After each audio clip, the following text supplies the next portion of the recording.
Hello students, CBSE की new guidelines आ गई हैं। सीबीएसई के अगर आप ट्विटर हैंडल पे जाएंगे तो आपको ये न्यू गाइडलाइंस मिल जाएंगे, जिसके अंदर बताया गया है कि आपको जो मार्क्स हैं वो कैसे अलॉट किए जाएंगे।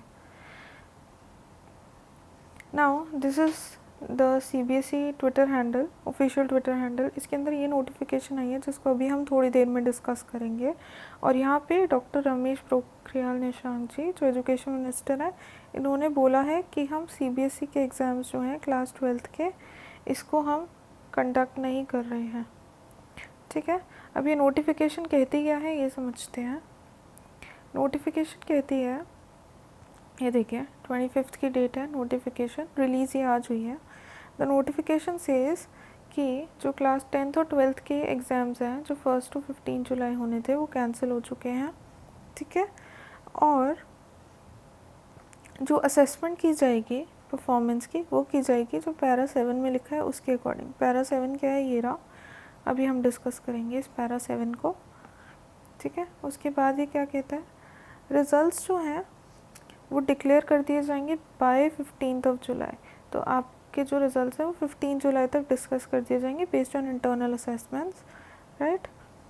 नाउ सीबीएसई ने एक ऑप्शन दिया है क्लास 12th को। क्लास 10th के लिए ये ऑप्शन नहीं है, जो असेसमेंट स्कीम है उसके मार्क्स फाइनल ट्रीट किए जाएंगे, लेकिन क्लास 12th के लिए एक ऑप्शन है। क्या ऑप्शन है कि आपका जो रिज़ल्ट आएगा, जो इंटरनल असेसमेंट के बेसिस पे रिज़ल्ट आएगा, उसके बाद अगर आप इम्प्रूव करना चाहते हैं अपनी परफॉर्मेंस को, अगर आप इम्प्रूव करना चाहते हैं अपनी परफॉर्मेंस को, तो आप दोबारा से ऑप्शनल एग्ज़ामिनेशंस दे सकते हैं, आप अपियर हो सकते हैं। और ये ऑप्शनल एग्ज़ामिनेशंस कब कंडक्ट किए जाएंगे, इसके बारे में जब उन्होंने बोला है जब कंडीशन कंड्यूसिव हो जाएगी तब कंडक्ट किए जाएंगे। ठीक है, नाउ लेट्स सी कि आपके मार्क्स की असेसमेंट कैसे होगी ना। इसमें इन्होंने कैटेगरी बांट दी है, जिनके सारे एग्ज़ाम्स हो चुके हैं, जिनके सारे एग्ज़ाम्स हो चुके हैं उनकी परफॉर्मेंस जो है वो उनके एग्ज़ाम्स के रिज़ल्ट के बेसिस पे असेस की जाएगी। जिनके मोर देन 3 सब्जेक्ट्स, जिनके मोर देन 3 सब्जेक्ट्स जो हैं उसके एग्ज़ाम्स हो चुके हैं बोर्ड्स के, तो उसमें से जो बेस्ट 3 परफॉर्मिंग है, बेस्ट 3 परफॉर्मिंग सब्जेक्ट्स हैं, उसकी एवरेज आउट कर दी जाएगी। So for example you have say business, maths, accounts, eco and English, right. अब आपके ये 4 सब्जेक्ट्स हो चुके हैं, इन चारों में आपके मार्क्स कितने हैं। सपोज मैथ्स में आए आपके 100, अकाउंट्स में आए आपके 90, इको में आए आपके 85 और इंग्लिश में आए आपके 90। तो ये जो बेस्ट 3 हैं, ये दोनों और ये, सो 100, 90 और 90, 100 + 90 + 90 डिवाइडेड बाई 3, ये जो मार्क्स होंगे ये आपको बिजनेस स्टडीज़ में अलॉट कर दिए जाएंगे।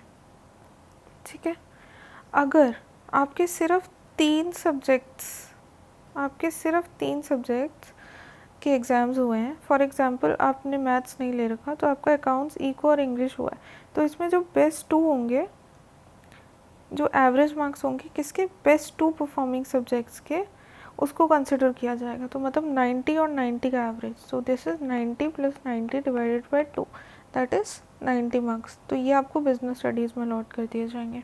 ठीक है, अब कुछ ऐसे स्टूडेंट्स हैं जिनके सिर्फ 1 या 2 सब्जेक्ट्स में पेपर हुए हैं। नाउ दी स्टूडेंट्स, इनका परफॉर्मेंस जो है, जो इनके अपीयर्ड सब्जेक्ट्स हैं उसके बेसिस पे दिया जाएगा, और उनको अलाउ भी कर देंगे ऑप्शनल सब एग्जामिनेशन में बैठने के लिए, ताकि वो अपनी परफॉर्मेंस अप्रूव कर सकें, राइट। तो अगर आपके सारे सब्जेक्ट्स के एग्ज़ाम हो चुके हैं तो वो तो नॉर्मल बेसिस पे उसकी परफॉर्मेंस एवेलुएटेड होगी। मोर देन 3 सब्जेक्ट्स हुए हैं तो बेस्ट 3 परफॉर्मिंग सब्जेक्ट्स के बेसिस पे एवरेज आउट होगा।